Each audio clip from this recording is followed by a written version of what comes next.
Andy, my dude, have you heard of the magical website builder known as Squarespace? Ugh, not another Squarespace ad. I feel like every podcast is sponsored by them. Hey, don't knock it till you try it.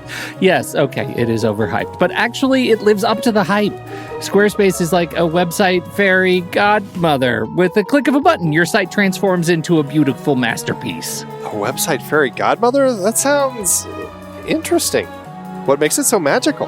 Well, for starters, those slick templates make anyone look like a professional web designer. Pick one, customize the colors and fonts to match your brand, and voila. Plus, the drag and drop fluid engine is so easy, your grandma could build a site on Squarespace. Well, she did knit me a lovely scarf last Christmas. Maybe website design is next. Exactly. And when you're ready to sell your Nana's handmade scarves online, Squarespace has built-in e-commerce. Add a store with one click. Get flexible payment options. Then watch those sales roll in. And when she wants to teach others her steezy scarf skills, Squarespace's new courses feature is just the ticket.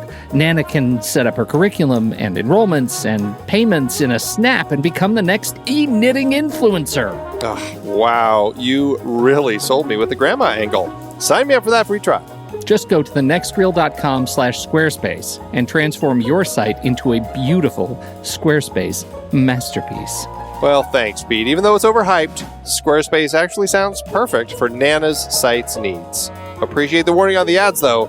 I'll brace myself next time I listen to a podcast. Anytime. Let me know if you need any help getting that site up and running.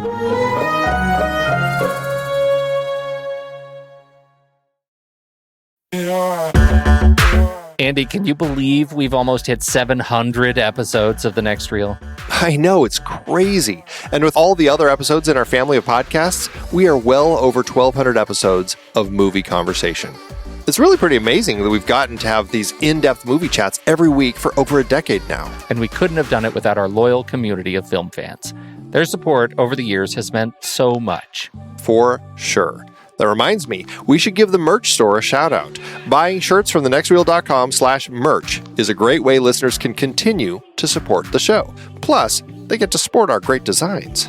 Absolutely. I think sometimes folks forget we have a variety of shirts, mugs, phone cases, and more available. In fact, a great place to start is with a shirt sporting the Next Reel's logo. We also have that classic Fast Times Spicoli Surf School tee, or the weirdly popular Rusty's European Tour shirt.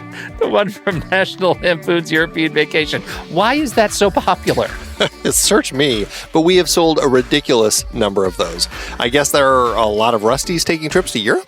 We're always adding new designs based on movies we've covered, like our brand new design for a streetcar named Desire, featuring a streetcar named Desire.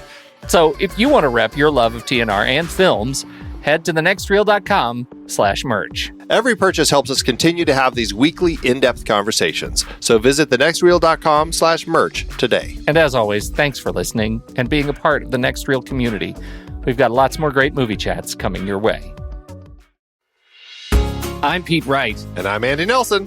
Welcome to The Next Reel. When the movie ends, our conversation begins. In just a matter of seconds, you're going to hear a classic episode of this show from back in the day when we called ourselves Movies We Like. It took us a while to settle into the show's format, so you'll notice some differences as you listen to these episodes. For instance, it takes us a bit of time to actually get into the conversation about the movie. Things like that. But we're still proud of the conversations about the movies themselves, and we think they're worth keeping in the library. So enjoy these episodes from our back catalog.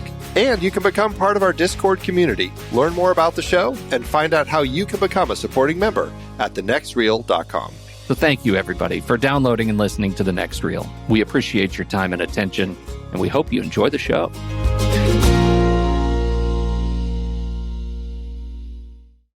Yeah, wow, right? Okay, what'd you think of Cloud Atlas?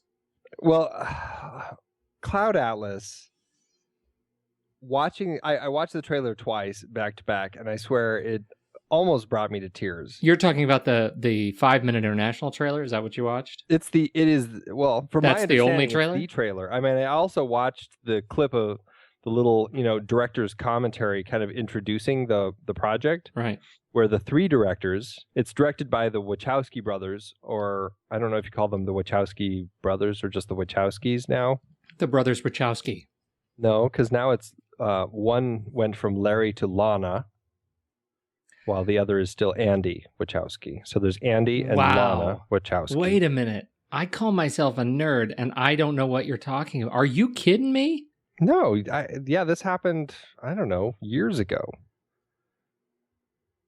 I can't remember if it was before or after Speed Racer. Larry became Lana Wachowski. Wow, that's awesome. Yeah. You go with your bad sex change. That's right. So the two of them paired with Tom Tykwer, or Tykwer, I don't know how you say his name, but it sounds better when you sound like you're talking German. Tom Tykwer. Tom Tykwer. The director of Run Lola Run, which we've been talking about. Totally adore. And the three of them came together. They read this book and they decided they're going to direct this movie. And they have an interesting little commentary talking about how they came to decide to make it and this big epic, and it takes place in the past, it takes place in the present, in the future, and it's got all these characters and all these actors playing different characters through all these times. And watching this trailer, and they decided, that was what I was going to say. They said it's such a big story, they didn't know how to explain it to people. And so what they decided to do was just make a really long trailer. And it's like a 5-minute trailer. And it is. Like it's through, I'm like, oh, it's about to end. And I looked and I was, nope. It doesn't end. It's got a whole other trailer left after that. Exactly. It is beautiful, and it's not at all what I expect, right?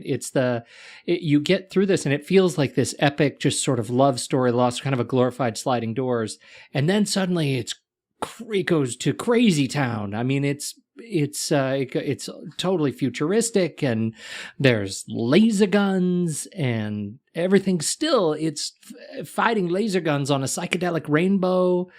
It's incredible. Watching this trailer, it's so epic in so many ways, with just so many great actors, including Tom Hanks, who's long been at the top, one of my favorites of all time, who hasn't had a great run of movies in the last 5-10 years or so, but I still love him. Watching this trailer, I'm like, oh, he's getting into a great movie again. Yeah. Because I just watched this trailer and it knocked my socks off. This is the sort of trailer that makes people want to go to the movies. Yes. It's the sort of movie that inspires people to want to make movies. It's yes. like everything about a movie that a movie should be. Yes. That's just from watching the trailer. These are movies that the theater operators desperately need Hollywood to make. Yes. That these are the movies that we need to have in the theaters, because there is a visceral experience that is different in movies like this. Yeah. It's the sort of movie that needs to be seen on the big screen. Yep. So. Wonderful, wonderful movie. I can't wait to see it. It really, the trailer itself is a treat to watch. And you feel like it's one of those trailers where you finish it and it's like, wow, that was rewarding, just a rewarding experience by itself. Like, I know the movie will be great, but that's different. This was really rewarding, and I just saw 5 minutes of it. It was so good. It really was rewarding, and I mean, it's sumptuous. It's that's epic. Good. I mean, it's really an epic 5 minutes. It really is. Yeah. So I'm so excited. It just looks stunning. So the other one is Life of Pi. What do you think of this one? Another one that is epic color. Crazy rainbow stunning psycho. to look at. I haven't read the book. My wife's told me all about it and spoiled it for me, so I kind of know the whole thing. Yeah. And I'm really excited by it. I love Ang Lee. I think even when I'm not a huge fan of his movies themselves, I think that he's an amazing artist and knows how to make a film. Right. And this is it's another just sumptuous visual feast to watch this trailer. It feels like you're watching a living painting watching this trailer. It's so gorgeous. That is the truth. Now this one, I believe this one was this Ang Lee? This was shot in 3D. Yeah. And I believe it's Ang Lee's first. Yes. It is gorgeous. They released, so the trailer is there, and the trailer is beautiful. You get a little piece of Pi and a lot of the ocean, Did I say that? God, that was great. Totally didn't plan that. That I didn't just plan a that. little piece of pie. You get a little piece of pie? I'll tell you all about the life of pie. It ends up in my belly. Oh my goodness! So there you are with Pie, and he's a funny little boy, and he gets stranded on a boat with a zebra, a hyena, a monkey. I thought it was just a little tiger. And a 450-pound Bengal tiger named Richard Parker. and so it was, I think 3 or 4 weeks back, they released a scene from the film instead of a trailer. They released the tiger scene with the little flying fish. What was that on? Because I saw that on a 3D movie. Or Prometheus, wasn't it? I think you're right. It was on Prometheus. It was on IMAX Prometheus. That's right. Which was fantastic clip, and but it's another one of those you say like this one, like you don't know how to explain it with Atlas. You don't know how to explain it, so just make a really epic long trailer. Well, this is kind of the same thing. You don't know how to explain it, so let's just show people the movie. Let's show them what the experience is, and I think that really set the stage. And then, man, when you see Pi floating underwater watching the ship go down, it is one of the most powerful just sort of images that I think they captured in this trailer. It looks really gorgeous. I can't wait to see it. I think for me it's the opening shot of the trailer when it's just him standing on the boat and it's the reflection on that completely still water of was that gorgeous amazing sunrise or sunset, just that beautiful oranges and yellows and reds, and it's just like he's floating in a sunset, essentially. There's no sense of the horizon. It's gorgeous. Right. Beautiful. So these are 2, I think, that are going to be really, really good. Now, Life of Pi hits November 21st. And for those of you who've been wondering what Gérard Depardieu has been up to, this is your big shot. He plays the Frenchman. Uh-huh. That's right. You heard it here. So the Frenchman plays the Frenchman. The Frenchman. I don't know about you, but I love me some Gerard. Is that typecasting? It's typecasting or it's just plain racist. Racist. Oh. Okay. Excellent. Let's. Okay. So that's. What do we got? Nothing. Apart from that, there's nothing else worth talking about. That was the whole thing. I think that was. I think that was a meal in and of itself. I will tell you this. I'm going to tell you this. I think. Oh, go ahead. No, I'm just very excited because I have a movie that I have rented. I paid money. I paid money to rent this movie, and I have not watched it yet. But because of you, I'm really excited about it. Wait. Go ahead. Go. No, you go. Tell me what you think I'm going to say. I don't know now. You don't? I'm trying to think what I told you to watch. You didn't tell me to watch this. I didn't. But it's a requirement for both of us to watch this. It is. Oh, is it? Go with it. Compulsion? Not at all. No, we're not on the same page, is what you're telling me.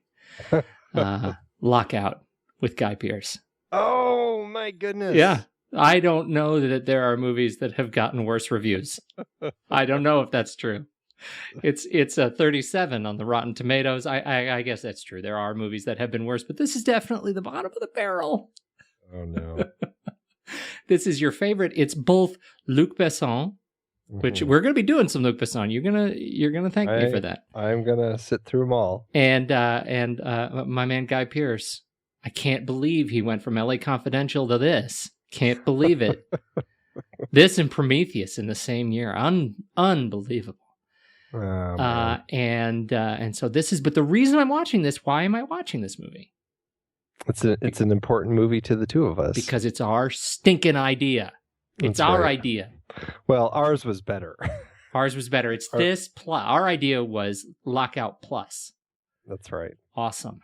Should we maybe when we finally write ours, we'll call it Lockout Plus. Lockout Plus, awesome, minus stupid equals our movie. There's some complex arithmetic. So I'm very excited about this, and we need to finish that script. That's all I'm going to say. Here. All right. All right. So tonight we are not wrapping up our Bourne series. We're not wrapping up our Bourne series, but we are wrapping up the Jason Bourne trilogy. Yeah. Is that fair to say? I think that's fair. I think we would have been wrapping up the Bourne series this evening. Then somebody went and ruined it. Thanks a lot. We have Jeremy Renner. We have to go see another movie. Handsome Jeremy, Handsome Jer, they call him. And so we're doing the Bourne Ultimatum. Now, or as Roger Ebert calls it in one of his surprisingly many articles about it, he calls it the shaky queasy ultimatum. So what do you... Okay, first of all, I said... I'm not sure if I actually said this out loud last week. Did I make you did. I did? You called this the Jedi. I said that Ultimatum was going to be my Jedi. And so then I watched it, and I tweeted, confirmed, Ultimatum is not my Jedi. And a dear friend wrote back saying, "Who gave you an ultimatum?" So she clearly missed the reference. Your tweet followers are paying attention. I don't truck with enough movie people. That's what I learned from this. What did you think of this movie after you watched it again? Where does it stack up? To me, I think it's the top. I think it's my favorite of the trilogy. Are you serious? Yeah, I love this one, and I think because of the scene in Tangier and the scene in Waterloo, I think those two scenes are so masterfully done by themselves. I think they're just astounding sequences. But I think those in the same film, paired with the conclusion of his story, I don't know. I really enjoy this one, and I love Nikki, and I love the way that the Nikki character and the relationship with Nikki is developed between Nikki and Bourne. And I really love this one. I like it. It's great. I enjoyed it. It's not my Jedi. It's not my Empire. So okay, so we have to stop here real quick, because now I'm curious. Where is Jedi for you? Is it the third one down? No, with the exception of the Ewoks, I quite enjoyed Jedi. Okay. That's what I think. I go back and forth. I think Empire is still my favorite.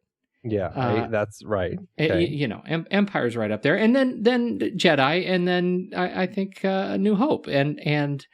Wow. Okay. So Jedi's middle for you. See, Jedi's the third one down for me. Okay. I go Empire, New Hope, and then Jedi. I guess it depends on the viewing. New Hope and Jedi are pretty close, but there are just, man, those speeders just get me every time. Yeah. Anyway, so that's why I was really looking forward to this one hitting the middle ground for me, and I find it the most difficult one to track, and I think there are two reasons for that. First of all, there are more people to keep track of, and second, there is a lot more nausea. See, and that's interesting because, and I mean, based on Roger Ebert and talking about this shaky, queasy ultimatum and all this stuff, I actually found this one less nauseating than the Bourne Supremacy. Really?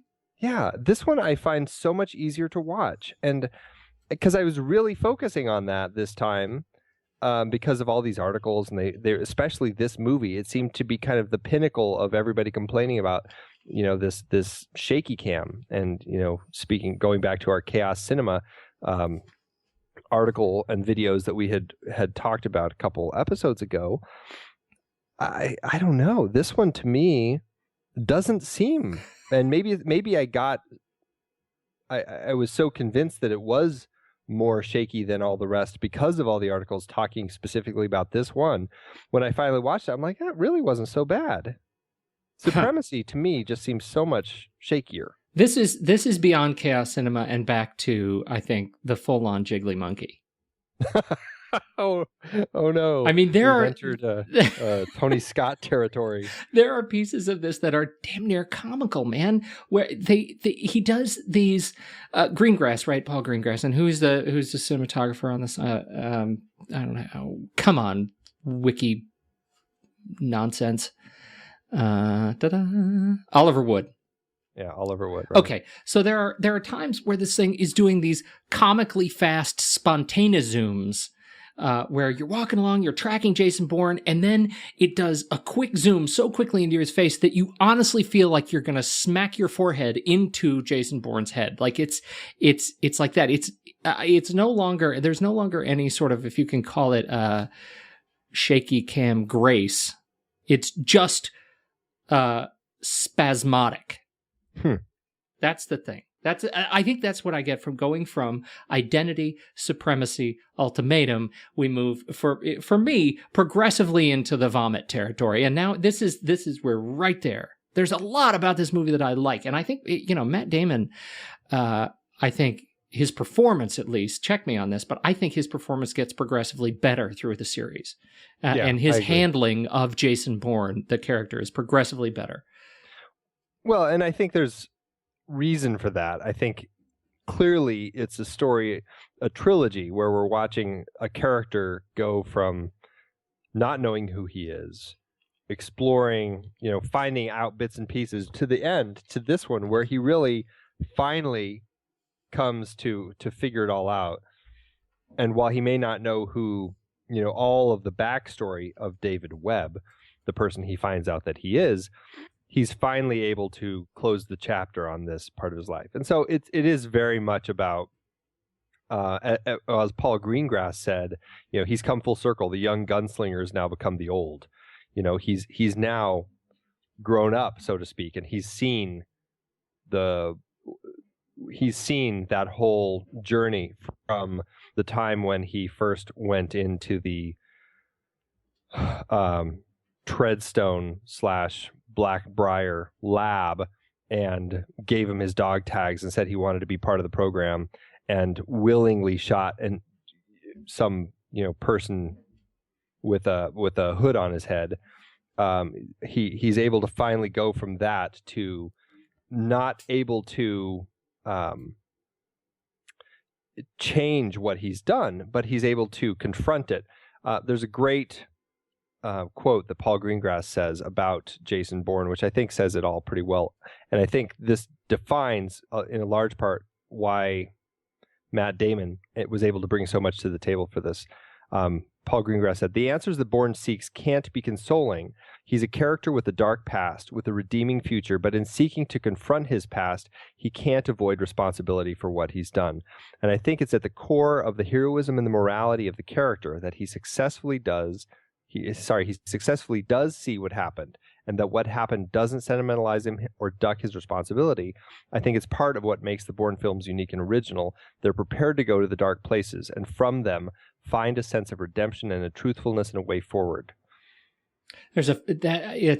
Absolutely, and I think it's that quote in particular for this movie, and I guess it makes even that much more sense if you look at the sort of dramatic gift we were given in the Bourne Identity. We discovered as an audience that this won't end well. We knew already, when you look at it at the overall character arc, that this won't end well. In terms of Bourne finding out who he is, there is no way it can go, his impression of himself, his own self sort of identity, or his relationship with his inner demon can go anywhere but down.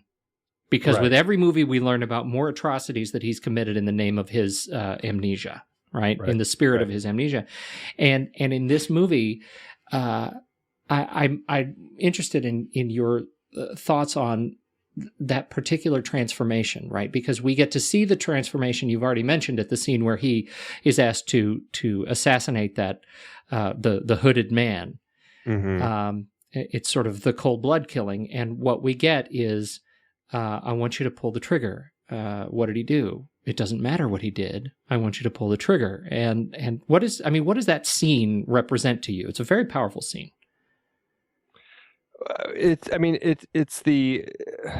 I mean, it's essentially killing his past, right? I mean, in a way, I think that's kind of what it is, without the amnesia, which becomes the obvious, block of everything that he was before. Mm-hmm. But in a way, that's him killing off David Webb and saying, I am now going to be not a mindless killer, but a killer with no remorse, no emotion. I am a tool for you. And so he's essentially wiping his slate. I mean, clean of everything he was up until that point. Mm-hmm. What I love about it is that I think you're absolutely right. He really is wiping the slate clean of his history, and with those 2 gunshots, he's also killing his future. Yeah, well, that's very true. He is in that single moment of presence, he's finished. Whether he is, and I think that's part of kind of the stunt of the dramatic arc of this movie. It eventually becomes irrelevant that he has amnesia at all. It's such a story of, the horrors of the political system in which he operates. It's fascinating. It's fascinating. It really is. It's a really unique story about this person who really is just lost. And I mean, I think it does make sense that he's just somebody who, the remorse, and it's somebody who's now, in a weird way, it's like he's wiping the slate clean of having wiped the slate clean, right, and is able to now atone for his sins. He'll never be able to remove them from himself, but he's able to at least atone for them. So you said that the scenes that were the most powerful for you were, what did you say? It was Tangiers and Madrid? Is that what you... Waterloo. Oh, Waterloo. Okay. So why did those scenes stand out for you? Well, Waterloo, first off, is just... I think in a large sense, it's just mostly the stunning way that those scenes are put together. The action is choreographed. The cat and mouse games are played.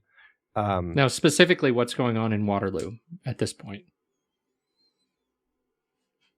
Well, specifically, Waterloo is a scene where there is a reporter who has accidentally, in a way, stumbled across this unfortunate key word that he says on the phone, Blackbriar, that triggers the CIA to start tracking him.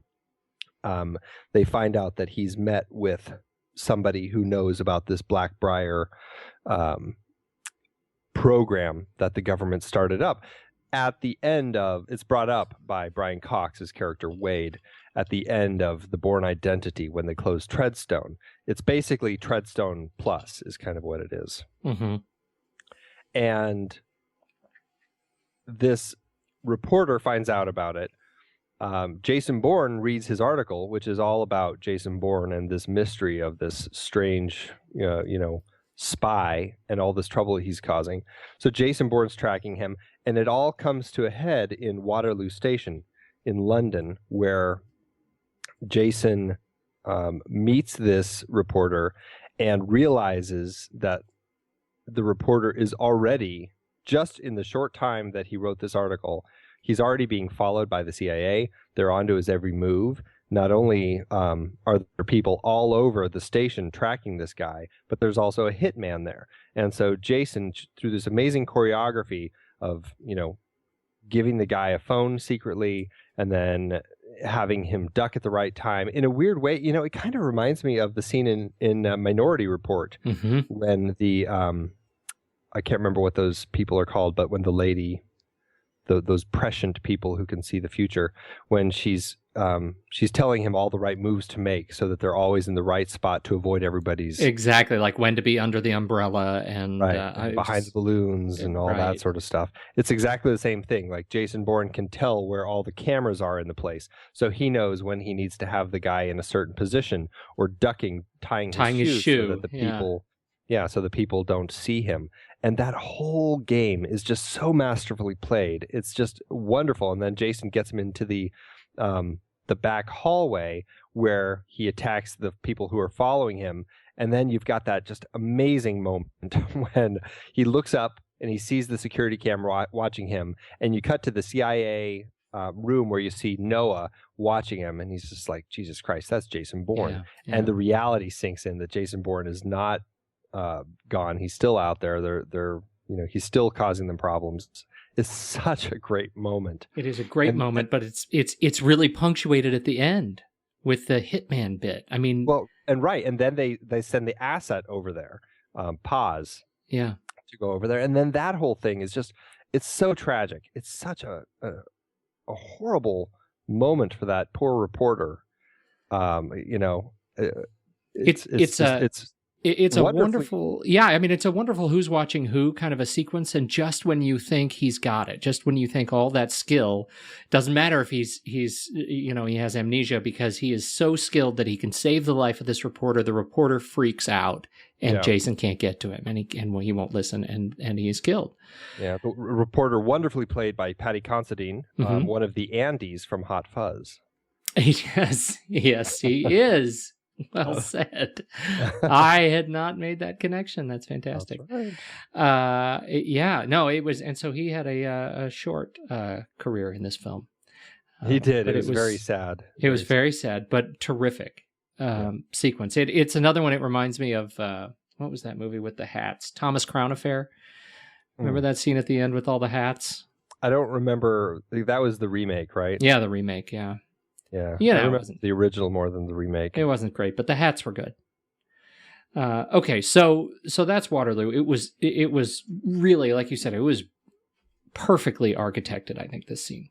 Yeah, it really was. Yeah. And it speaks highly for this type of filmmaking, which I don't think we've really addressed that much, but when you're making a film like this, it's really challenging doing these action scenes because you shoot all this stuff. And Paul Greengrass was saying something about how, as the audience, when we're watching the film, we see the action scene and it seems to be cut together exactly how it should have been.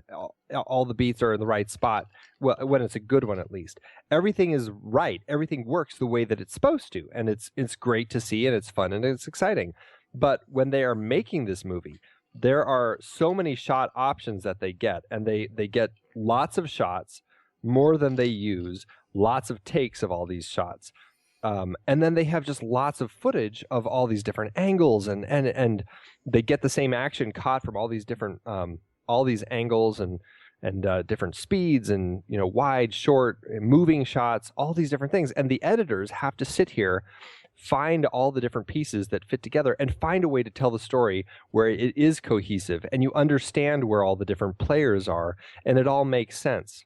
Yeah. And watching a scene like this Waterloo scene, when you get to the end of that sequence and you just realize how strong it was and how it told this story just in that one location so well, and it was such a thrill ride from beginning to end, and you're on the edge of your seat just wanting Bourne to get this poor reporter out of there, and then the assassin comes in and kills him, and it just it's heartbreaking, it's frustrating, but it's also just an amazing adrenaline ride through this whole thing. And you realize how amazing it is or how amazing a scene like this can be when the people making it really know how to tell it well.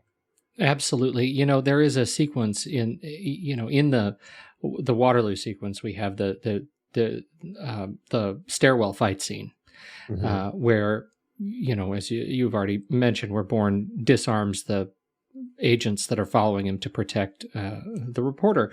And there's a sequence that is just so artfully done. Everything's moving so fast, and it's already nauseatingly jiggly.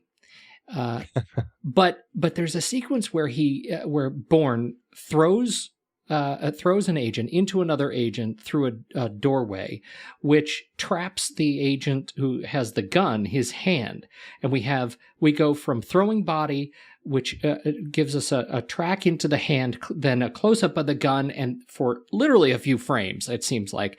And then we go back over the reporter's shoulder, also focus on the reporter, but the gun is still there in the background, and it's all blown out. But you can still see this perfect sequence where you are tracking the gun through a series of 5 or 6 cuts, and it's happening so fast, but that is, how did they follow the gun when it was moving that fast? You're just blown away by the art that these guys wield in the editing room. It was unreal. Yeah. This movie is full of those things, these little sequences where beat by beat you get tracking at a level of detail that you can't even you can't imagine until you've seen the movie 5-6 times. There's a lot to every sequence, I think. Yeah, and Christopher Rouse was one of the co-editors on the last one. He edited this one solo, and he rightfully won his Oscar for this. I mean, he really deserved the Oscar. Yeah. This was a real testament to continuity. I mean, you can tell. I mean, it's got an artful attention to detail. Yeah. So there's that sequence, and then Tangiers is the other one that for me is just, equally, it's the same thing except on a larger scale. It's more of a city scale rather than just a station, right? Mm-hmm. This one you've got that amazing sequence where they're being this whole setup is Jason and Nikki are there to track down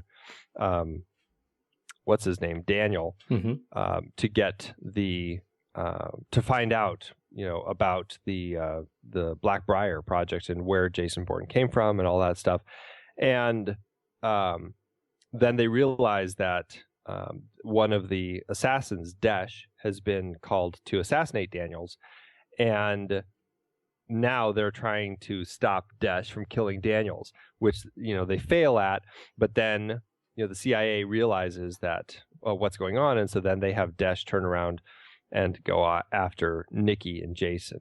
And it's such a mind-blowing sequence as Desh tracks Nikki as she kind of escapes through Tangiers, and then Bourne is tracking Desh, trying to help Nikki, meanwhile being followed by all the police and everything. And it's just an amazing scene as Bourne is jumping over the rooftops and all of this stuff, culminating in, I think, one of the great action shots of all time when Jason Bourne leaps off of the roof through a window and the camera follows him off the roof and through the window.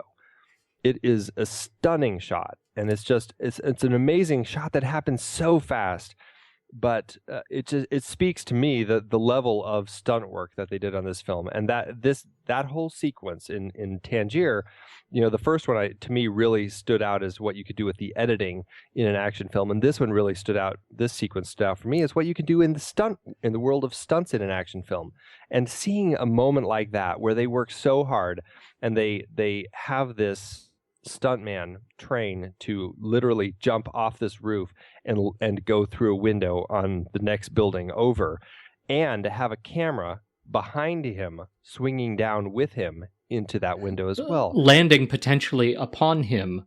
Yeah, it is mind-blowing. Yeah. And I don't think that people in the world of stunts are recognized as much as they should be, and I kind of boggles the mind considering how important stunt work has become or has been in the film world for so many decades, that there's not an Oscar for the stunt coordinating, because inevitably there should be. There's amazing stunts done every year, but Dan Bradley, the stunt coordinator on this film and the last one, and actually the next one, I think really stands out to me as somebody who really pulled out all the stops and just made some amazing stuff happen in this film.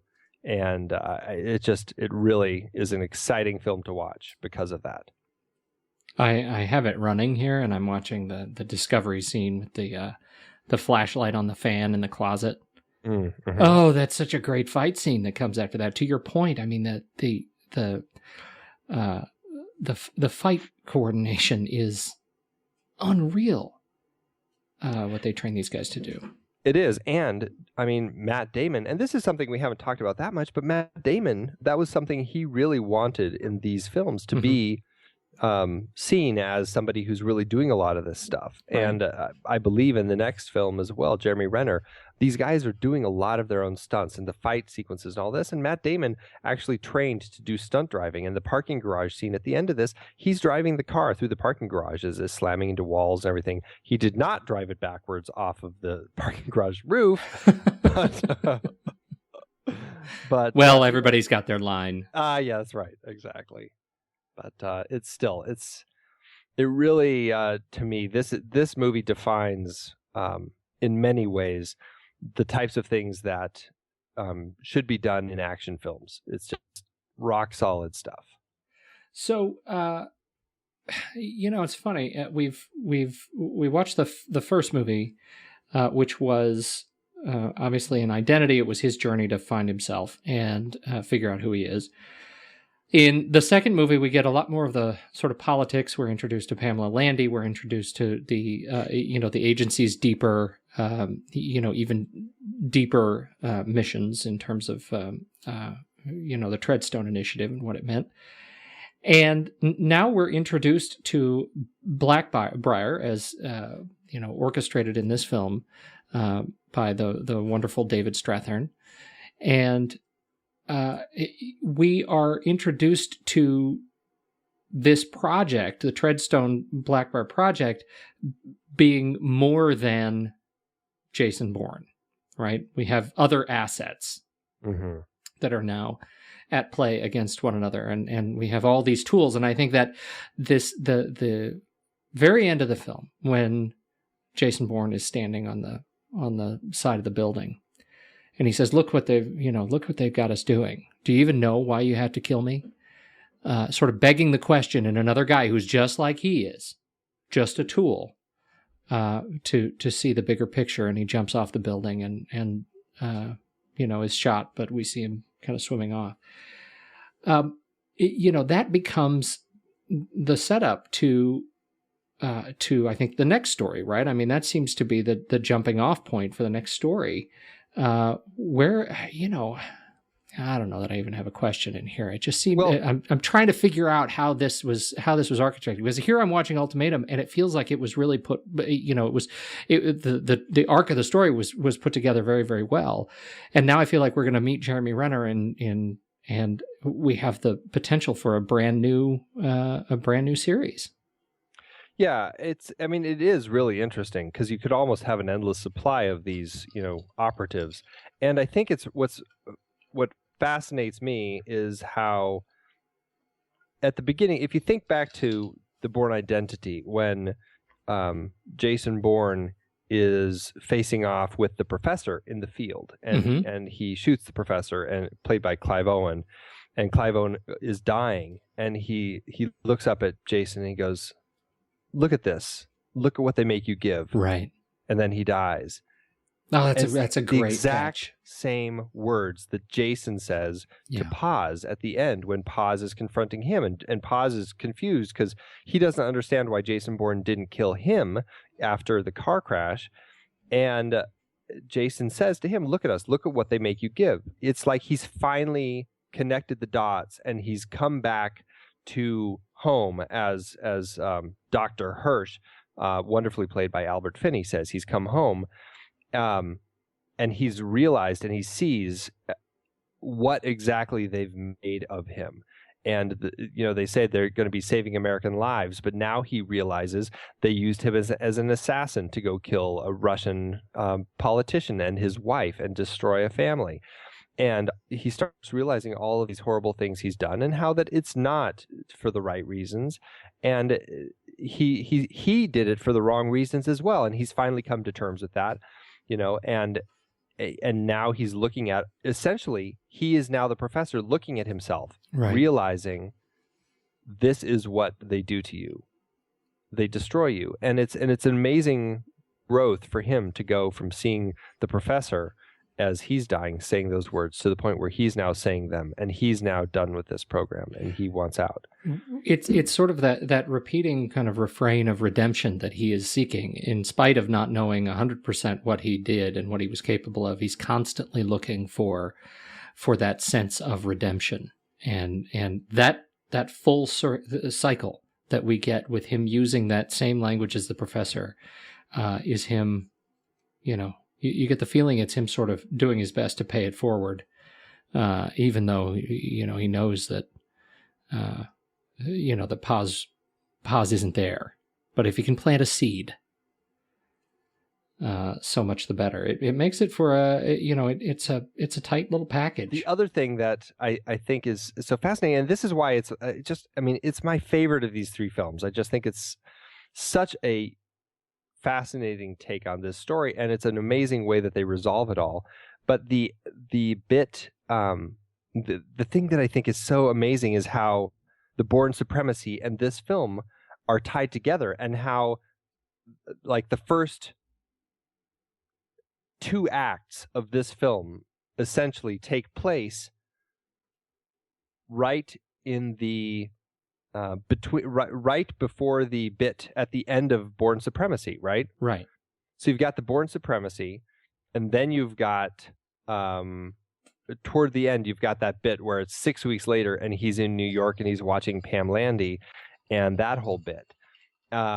And it's interesting. It's kind of a cute end, right? Because you get that whole, look out the window as Moby's music kicks up sort of thing, which is kind of a fun way to end it. But what you don't realize is, what you think about later, it's like, well, why would he go back to New York? Why is he just like spying on her now and kind of creeping up and watching her all the time? I mean, it's kind of weird when you think about it. Mm-hmm. And then you put it in context of this film, and it's so fascinating when you realize, oh, so this whole thing is why he's now in New York, and how he sets that whole conversation up just so he can break into the CIA headquarters and so he can get the paperwork out of Noah's office. I mean, it was just, it was awesome. Yeah. Yeah. I love how they structured that in the script. And, kudos to the writing team headed up by Tony Gilroy on this one. It was really artfully done. And I think that's another reason, that these two movies in particular, fit so well together, like just beautiful pieces that come together in this puzzle and make so much sense in a movie that otherwise, like I said before, it's one of those movies you watch again and you get even more out of it. Even more out of the dramatic pieces of it and the structure and story of it than of just the visuals and the enjoyment of it. What do we know about the production of this? It's largely the same team that came back together to do this film. What do we know about the backstory? I don't have a whole lot of the backstory on this one, but Tony Gilroy, they knew that after the last one, they wanted to really continue this story of his atonement. And my understanding is Tony Gilroy didn't feel that the second film got it into the story as much as he wanted it to.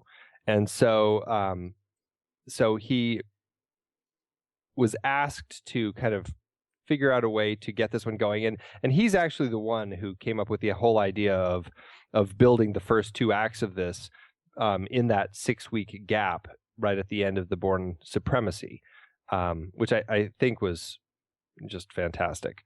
So he crafted the Bourne Ultimatum, kind of put that together, and then my understanding is he kind of backed off the project and kind of stayed away from it. And I don't really know why. I didn't really hear anything about that. There was an interesting, the line that strikes me is that he has not, as of 2009, had not watched the finished film. Which is interesting because he's directing the next one. So I assume that he finally... he finally came through. Because he obviously had to incorporate many elements from it into it. So he was one of the writers on it. He's a very smart filmmaker, and I can't wait to do a Tony Gilroy series because I I think Michael Clayton is a masterpiece, and I think Duplicity is horribly underrated, and I just think it's such a fun movie to watch. Oh, yeah. Yeah, Duplicity is it's at the very top, and talk about an unbelievably complex caper film. Yeah, it's so fun. Oh, so much yeah. fun.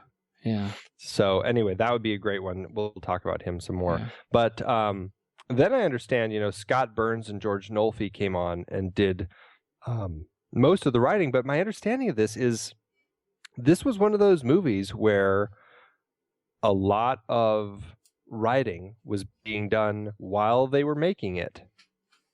It was one of those scripts that just kind of had a problem. People were still figuring out what was going on as they shot it. Somehow, I still think it came out really fantastic.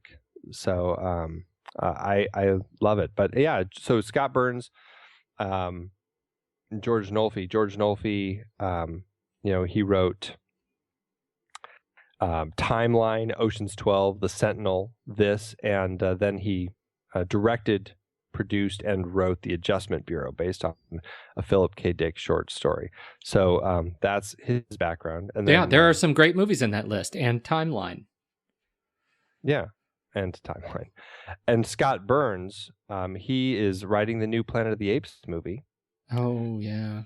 But he came on as with this and The Informant and Contagion. So he's kind of both of them seem to have some ties to Steven Soderbergh and his circles. Yeah. I'm not sure how that tied into this, if at all, but somehow they're connected that way. And then there are uncredited other people who came on board and helped out with the script, like Tom Stoppard actually came on board, and he worked on, I don't know how much of it he developed with Paul Greengrass, but the one scene that I know that Tom Stoppard really worked on was the scene with Nikki and Jason Bourne in the cafe when they're sitting there. And you've got, I think, one of the most beautiful scenes that has so much subtext about their past together. Yeah. And I love that scene in how simple it's written.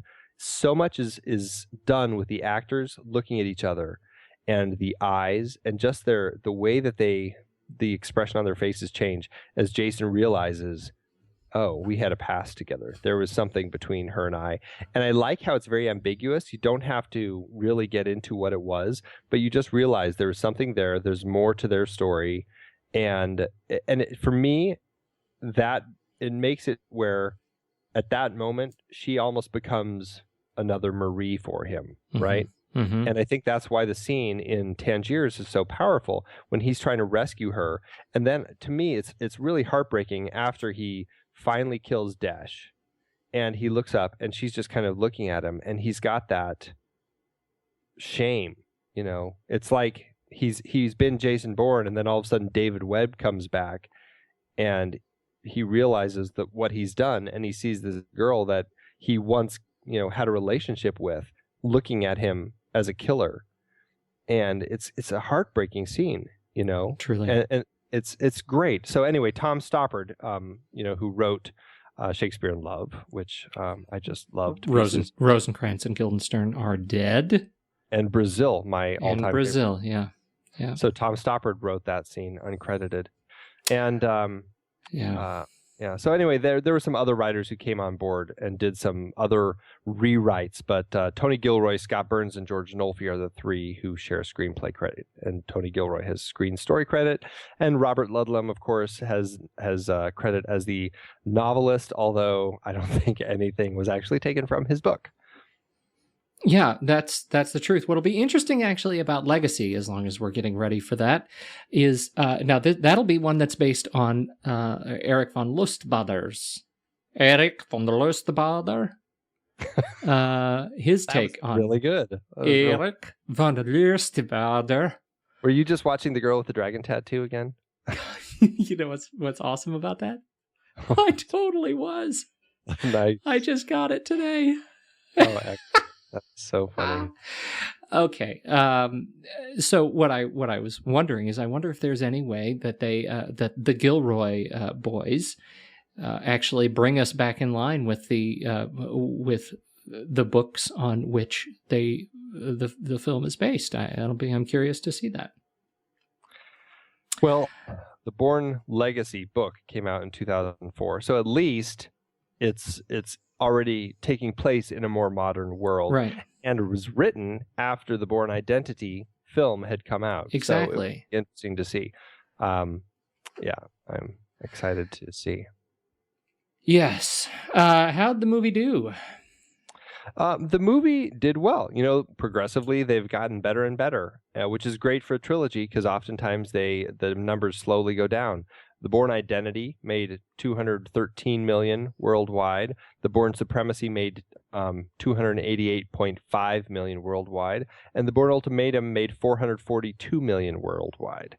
So it's definitely been an increase each time, which is always great to see. So it'll be really interesting to see where the Bourne Legacy ends up, how much money it ends up raking in. The other thing I just have to say is this has one of the most perfectly iconic posters of all of them. Well, I gotta say, I have always felt that the posters for Bourne Identity and Bourne Supremacy have been horrible. Yeah. I mean, I hate them. No, it's like, terrible. Yeah, the Bourne Supremacy, you might as well just call it Shooter. Well, and that's one of the awful posters. The worst is I actually that one I think is the worst because the tagline on it I think is just so terrible. I can't remember what it says right now, but it's like they should have left him alone. Yeah, it sounds like it might as well be I'm taking my ball and going home. Oh man!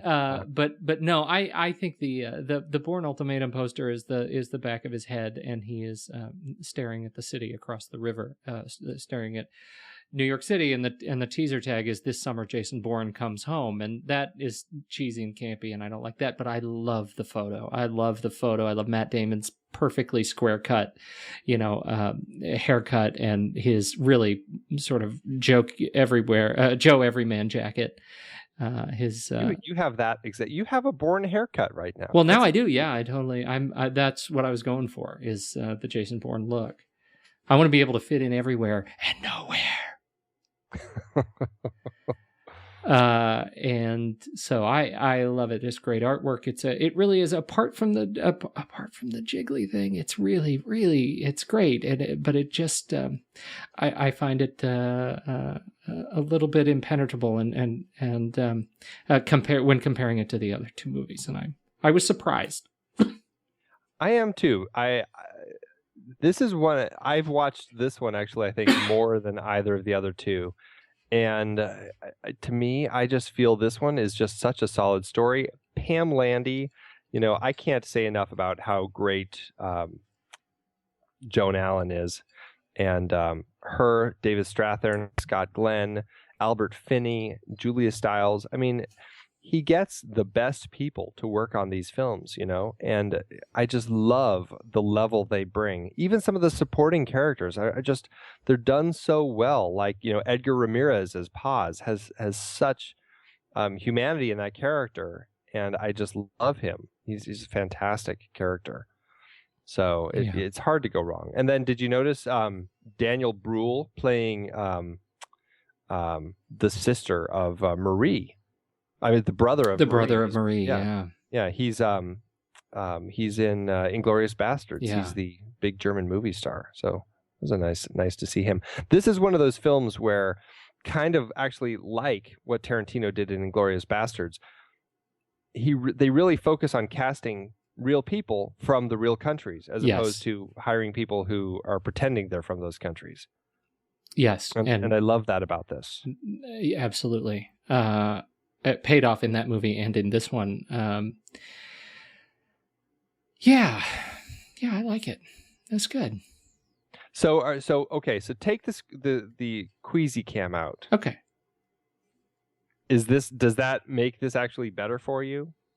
Well, I mean, I think if you tone that down, I'm not saying get rid of the Queasy. I'm just saying get rid of the comically sort of Saturday Night Live fodder queasy cam. I mean, you can totally see it like being rendered a joke, and that's unfortunate because I think in Supremacy and Identity, you get it used. They use it really with a purpose and with art, and here it just seems sort of indiscriminate.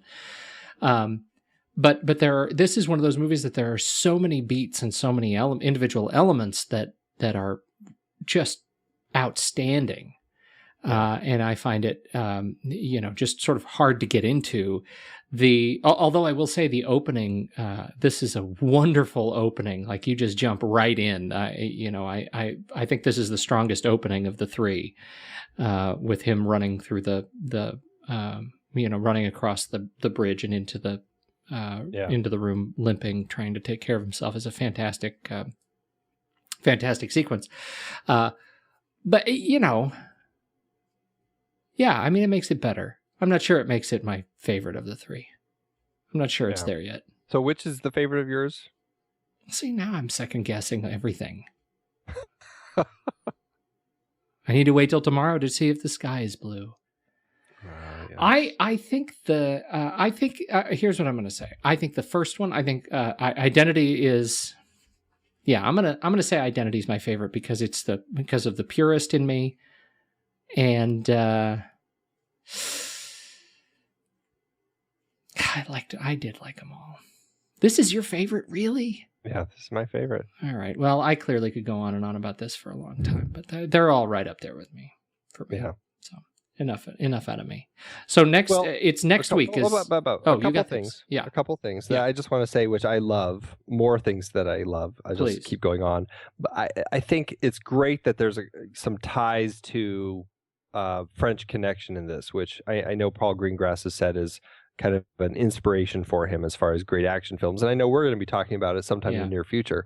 But the French Connection, there's that great moment actually at the end of the Waterloo sequence when he ends up at the train station and he's trying to track down Paz, and he comes up against him on the other side of the glass as the train leaves, and he watches Paz roll away the tunnel, which is great play off of the French Connection sequence. Not to mention the great car chase through the city, which I think was great. So. Which ends so well. I mean, I thought that was such a clever bit when there's that moment where he leans down and wraps himself in the seatbelt. Yeah. And whenever I see that, every time I see that, the first thing I think of is, I would never have thought to do that. Right, I know. That bums me out. The other thing I will say that I loved is it's another character moment when Nikki is cutting her hair and doing her hair, in the bathroom, and she catches his eyes in the mirror, and they look at each other, and you can just tell he's thinking of Marie, and it's just that there's that moment that is just it's just really perfect. It is. And again, I mean, talking about how well these movies really do tie together, it was one of those great moments. So many little things to like. Yeah, it really is an action series for the modern age. I think it's taken what the James Bond film's done. I know we've talked about James Bond before and kind of compared the two, but it's taken all those cliches and conventions that the James Bond films and franchise have used for decades, and it's kind of turned them slightly so that it all seems to fit better with modern sensibility. And I really love that about this trilogy and how it really has kind of redefined the modern action hero for our age. Right. I can't get enough of them. I just really love these films. Well, it'll be interesting to see what they do with it in the next round. I'm very excited about it, and I'll say, have you had a chance to see the IMAX Skyfall bit? I have not. It was for the beginning of whatever the Batman, right, of Dark Knight Rises. They had an IMAX exclusive Skyfall trailer, and I'm telling you, that movie is looking a lot like Bourne. Yeah. Well, that's what I think they're doing. I think they're really going, like we said last time.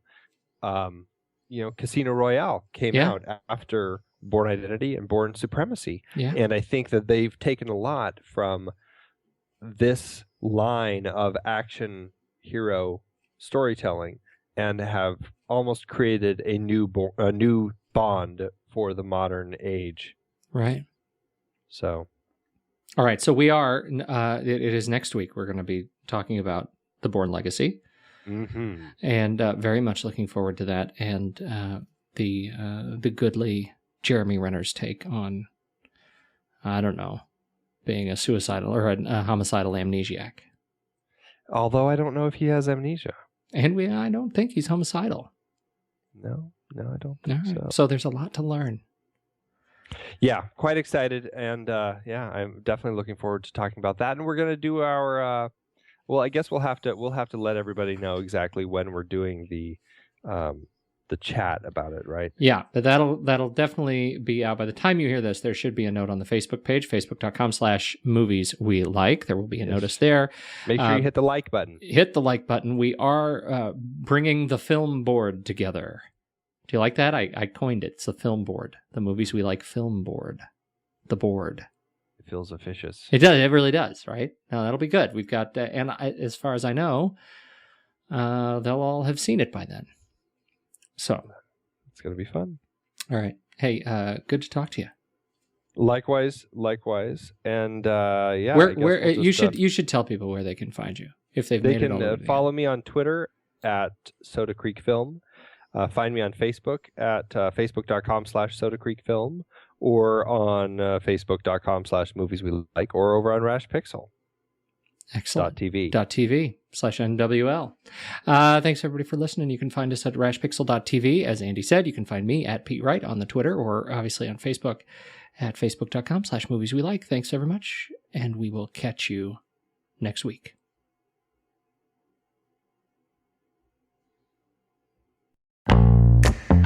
We wanted to take a moment to thank you for your continued support over the years. It's hard to believe that we've been having weekly, in-depth discussions about movies since 2011. That's right, 12 years and counting.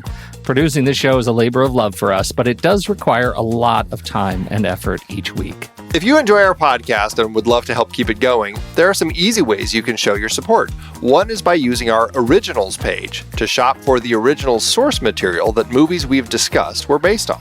That's right. In Season 1 alone, we covered 13 films adapted from books or plays, from Charlie Kaufman's adaptation to David Fincher adaptations like Fight Club.